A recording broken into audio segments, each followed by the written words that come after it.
Пане Олеже, вітаю вас. Вітаю. Давайте відразу поговоримо про те, в якому ж стані знаходиться наше суспільство, психоемоційному стані.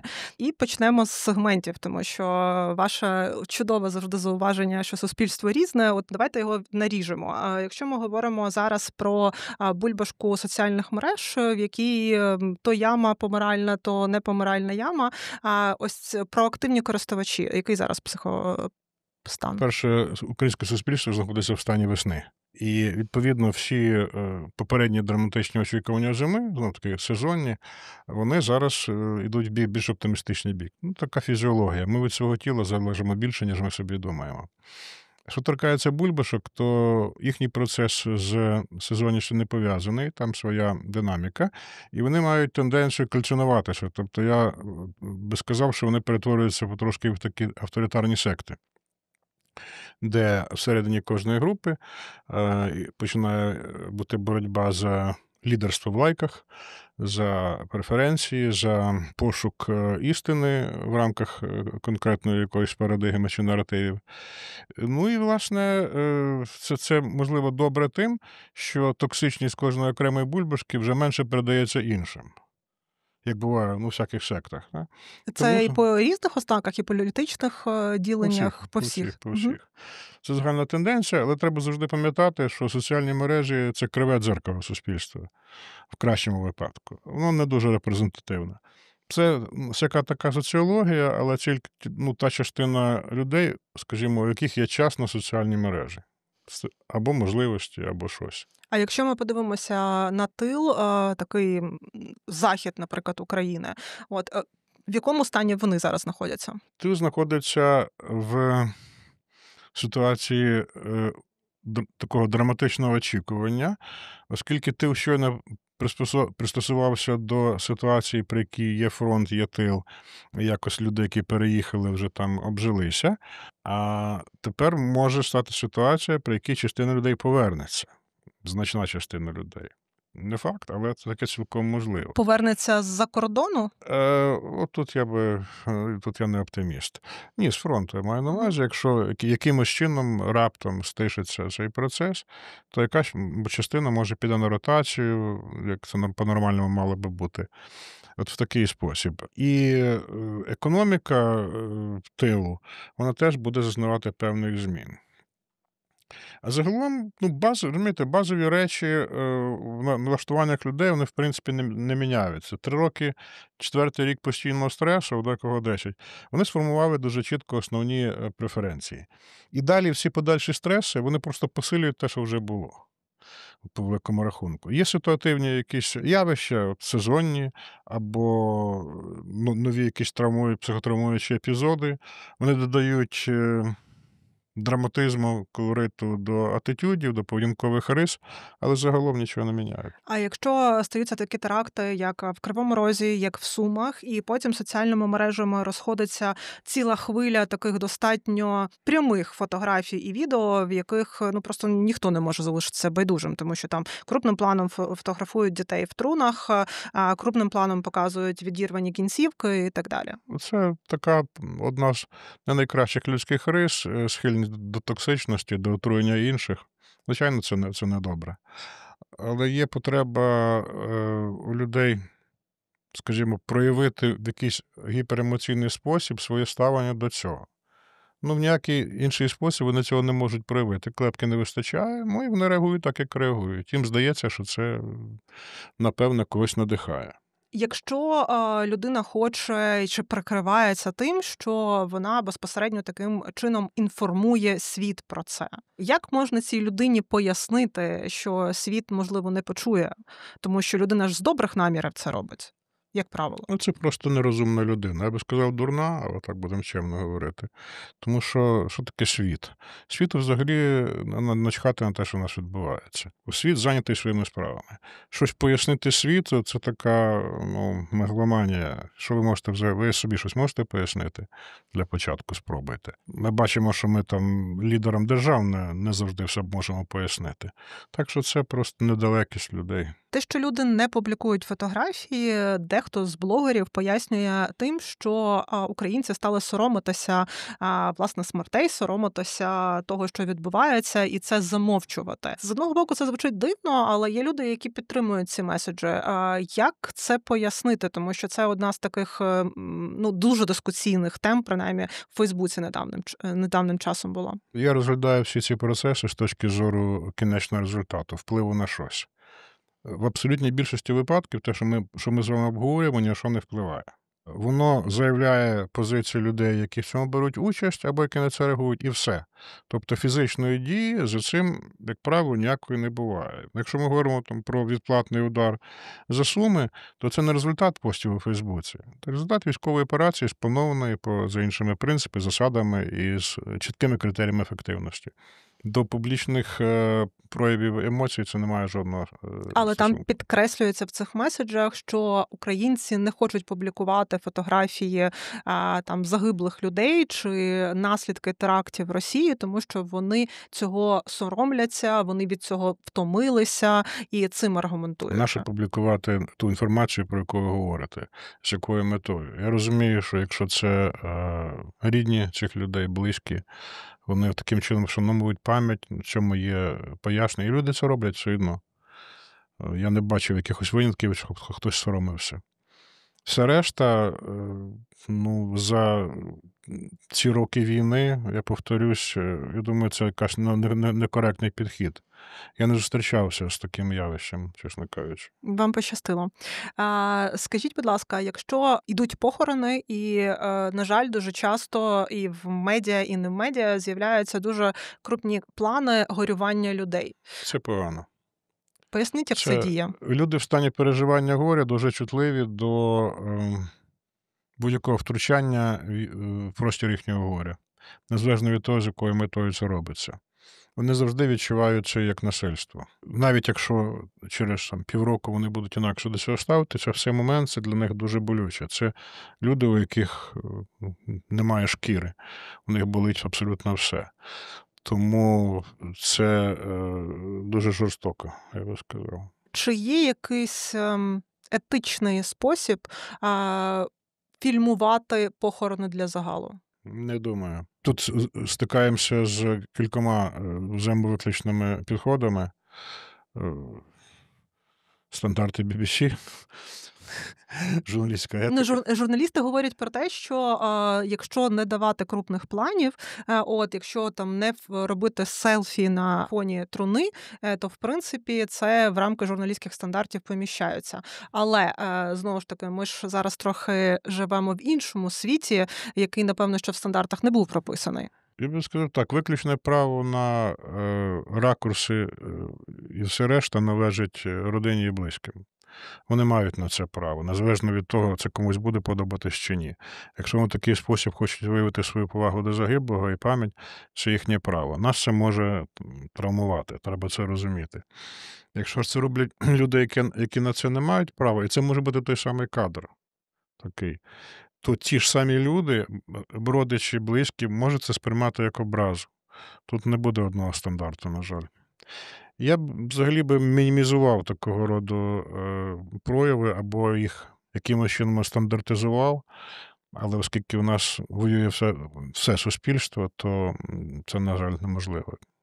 А якщо ми говоримо про місця прильотів і там перші години, перший час, коли ще дуже багато людей там присутні по різному степені травмованості, які обмеження мали би бути для того, щоб з одного боку так світу показувати, що відбувається, з іншого боку, щоб це коректно було і до самих жертв, і до їхніх родин, і, власне, до українців? Я повторю свою думку відносно світу.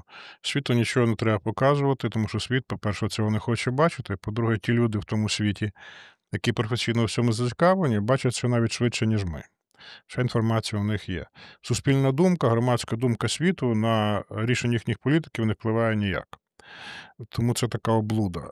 Репортажність і повідомлення – це природа журналістики, це не моя компетенція, не буду це обговорювати. Вплив цього на людей? Деструктивний. Будь-яке поширення горя, будь-яке поширення переживання. І не треба виправдовувати це найкращою метою. Ви таким чином розповсюджуєте інформацію, яка емоційно людей уражає. Їм від цього болить. Майте на увазі, що ви морально за це відповідальні. От і все. Мрія кожного українця, щоб війна закінчилась, а наші хлопці та дівчата повернулися додому. Українські військові щодня працюють над тим, щоб вигнати ворога з нашої землі. Тож не забуваємо їм у цьому допомагати. Якщо сьогодні ви ще не підтримували перевірений збір, саме час це зробити. Якщо ми говоримо про російські удари, які були така серія Кривий Ріг, Суми, як це впливає на українців з точки зору того, що це спланована інформаційна операція Росії, я маю на увазі як інформаційна складова? Чи це просто удар, який вони розуміють, що і так рознесеться? Тобто є ось ця інформаційна складова планування? Вже немає. В такому вигляді, як це було на початку, цього вже не існує. Суспільство звикло. У суспільства з'явилися точки опертя. Хто хотів переконатися в чомусь, він переконався в цьому 3 роки тому. Все решта тільки посилення їхніх переконань. Значить, буде більше ненависті до ворога, то і все. А хто ждуни і все решта, вони будуть собі теж думати, що це все постановки, це все не так, так і не треба. Такі теж є. А якщо говорити безпосередньо про періодичні прогнози, які з'являються про дату закінчення війни, тобто у нас це вже така окрема творчість, яку окремі і політики, і блогери переслідують. Як це впливає, таке прогнозування і постійне перенесення цієї дати впливає на українців? Чи не впливає? Як карти Таро. Так, це така вид контркультури певний. От люди ще й про це можуть поговорити. Про що тільки люди не говорять? Зараз, наприклад, дуже багато людей чекає, що війна закінчиться в травні.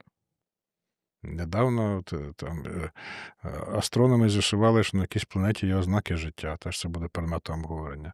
Я не знецінюю саму цю тему, вона дуже чутлива, саме тому я так іронічно про неї кажу, тому що ми це чули вже багато разів від людей, яким спочатку дуже довіряли, потім розчаровувалися, потім знову очаровувалися. Люди, звичайно, в масі своїй, коли вони збираються, вони менш розумні, ніж окремо взята людина, але точно не дурні. І скільки можна про це говорити. Люди якось теж до цього пристосувалися і, як би кажуть, так, з такою певною прихованою іронією і гумором на це дивляться, черговий раз там щось обіцяють. Як станеться, то станеться. Розумієте, майбутні події ніколи не бувають передбачувані. Все, що стається, завжди непередбачуване. Те саме буде з припиненням або неприпиненням. Поки що це не припинення. Перейдемо до такої достатньо складної теми – це вербуванням росіян українських дітей. На жаль, статистика цього поки що зростаюча. Як цей процес вербування відбувається? Розкажіть його психологічну складову, щоб, можливо, дати більш комплексне розуміння батькам цього процесу і як про нього говорити з дітьми, які можуть потрапити в таку ситуацію. Механізми російського вербування відбуваються в промислових масштабах. І не перше десятиріччя. На це виділяються гігантські гроші. І підлітки – це не зовсім точкова аудиторія, в тому сенсі, що закидається сітка гігантська на всі мережі. Просто там різні клітинки в цій сітці. От що ловиться, те ловиться, що не ловиться, це не ловиться. Підлітки ловляться легше, тому що примітивніші пропозиції сприймаються ними більш емоційно. Підліток не осмислює реальність раціонально, тому що префронтальна кора ще тільки починає розвиватися. І тому це називається підліток. Дитячий вік закінчується в 13 років. Якщо у підлітків є своє уявлення про те, що вони окремі, дуже важливі люди, відірвані від дорослих, від батьків, у них своя контркультура, свої уявлення про те. У них є очікування швидких можливостей стати дорослішими, а це від їхньої точки зору тільки багатшими, і собі все купити, оскільки суспільство споживання до цього схиляє підлітків, і вони в основному референтна група така важлива. Прості люди ведуться на прості пропозиції. Це не... Тобто просто гроші? Тобто просто гроші. просто гроші. Ідеологія вже кінчилася 3 роки тому. Це швидко кінчається. В кожному суспільному сегменті є свій розподіл рівномірний. Тобто така сама кількість підлітків, яку ловить Служба безпеки, симетрично з другого боку героїчно воює, опирається, допомагає Збройним силам і просто взірце в лице люди. На жаль, природа медіа така, що говорять про огидне. А про прекрасне і достойне дуже рідко. Ну, виняток 13-річний хлопець, який врятував людей з тролейбуса. Це 13-річний Кіріл Ілляшенко, який врятував заблокованих в автобусі людей під час атаки на Суми 13 квітня. Я з мамою їхав в автобусі до бабусі. Під'їжджаємо вже до Банковської. Там вже лунає другий вибух. Далі я падаю, все в диму. Починають вилітати стекла. Я питався відкрити двері спочатку в автобусі. У мене це не вийшло. Потім я викинув у вікно свою спортивну сумку. Вона в мене з собою була, тому що після бабусі я повинен був їхати на тренування. Я випрыгнув на вікно на цю сумку, щоб не було ніяких на уламки не упасти. Та піднявся, удивився і почав вже відкривати двері з зовнішньої сторони. Я побачив маму та почав випускати людей. І таких багато насправді. Але, повторюсь, природа медіа токсична. А тоді який антидот до цього? Чи він взагалі існує? Тобто це говорити більше про героїчні вчинки?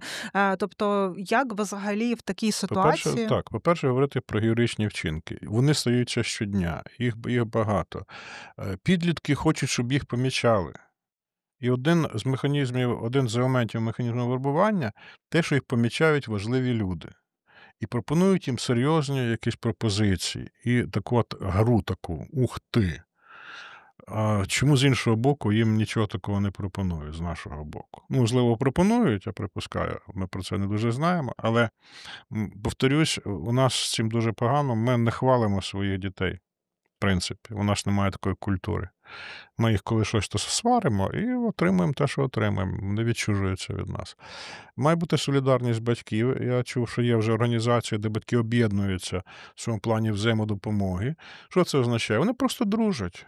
Коли люди дружать сім'ями, коли якась спільнота, є відчуття непокинутості, тому що основа драматичного світосприймання підлітком – це відчуття власної неповноцінності, недосконалості, покинутості. Це треба компенсувати якомога більше, тому що ніхто на тебе не звертає уваги.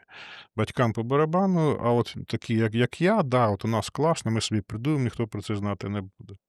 А батьки думають, що моєї дитини це точно не буде стосуватися, бо я приділяю увагу, я виховую і так далі. Чи це дійсно так? Чи це може стосуватися кожного? Це може статися з будь-ким. Якщо цей підліток, він чи вона, знаходиться в стані самотності. Навіть вона може бути в родині, він чи вона. Якщо ця дитина відчуває себе самотньою, вона обов'язково через інтернет на щось присяде. Це дуже велика ймовірність. Це не обов'язково вербування, не обов'язково тероризм, це азартні ігри, це наркотики. Тобто все, що дозволяє цій молодій людині відчути на момент себе, що вона робить якийсь вчинок, який інші будуть засуджувати, а вона його зробить.